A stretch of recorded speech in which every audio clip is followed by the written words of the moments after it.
জুলাই আন্দোলনের সমন্বয়কারী ও বিভিন্ন ইস্যুতে সোশ্যাল মিডিয়ায় সোচ্চার পটুয়াখালীর কলাপাড়ার জনপ্রিয় কন্টেন্ট ক্রিয়েটর নুরুজ্জামান কাফির গ্রামের বাড়িতে আগুন দিয়েছে দুর্বৃত্তরা। মঙ্গলবার রাতে উপজেলার টিয়াখালী ইউনিয়নের রজপাড়া গ্রামে এই ঘটনা ঘটে। কলাপাড়া ফায়ার সার্ভিস স্টেশনের কর্মকর্তা মোহাম্মদ ইলিয়াস হোসাইন জানান, রাত 2:15টার দিকে খবর পেয়ে আমরা দ্রুত ঘটনাস্থলে পৌঁছাই। ততক্ষণে আগুন ছড়িয়ে পড়েছিল, তবে দ্রুত নিয়ন্ত্রণে আনা সম্ভব হয়। কোনো প্রাণহানি হয়নি, বাড়ির সবাই নিরাপদ রয়েছে। নুরুজ্জামান কাফির বাবা মাওলানা এবিএম হাবিবুর রহমান দাবি করেন, আমাদের ঘরটিতে দুর্বৃত্তরা আগুন লাগিয়ে দিয়েছে, আমাদের পুড়ে মারার জন্যই এমন ঘটনা ঘটিয়েছে।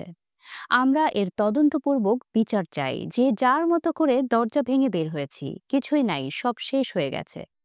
প্রতিবেশী ওয়ালিউল্লাহ ইমরান বলেন, ঘরের জানালার বাইরে থেকে ছিটকিনি লাগানো ছিল, সবাই খালি কাপড়ে বের হয়ে প্রাণে বেঁচেছে। এটি নিছক দুর্ঘটনা নয়, পরিকল্পিত হামলা।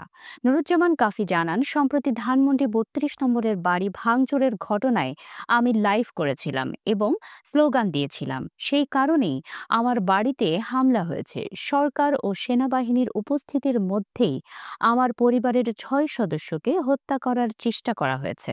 আমি ৭২ ঘন্টার মধ্যে অপরাধীদের গ্রেফতারের দাবি জানাচ্ছি। কলাপাড়া থানার ভারপ্রাপ্ত কর্মকর্তা ওসি জুয়েল ইসলাম জানান, ঘটনার তদন্ত চলছে। লিখিত অভিযোগ পেলে প্রয়োজনীয় আইনগত ব্যবস্থা নেওয়া হবে। নুরুজ্জামান কাফির বাবা রজপাড়া দিন এ ইলাহি দাখিল মাদ্রাসার সুপার। দুই ভাইয়ের মধ্যে কাফি সোশ্যাল মিডিয়ায় বেশ জনপ্রিয়।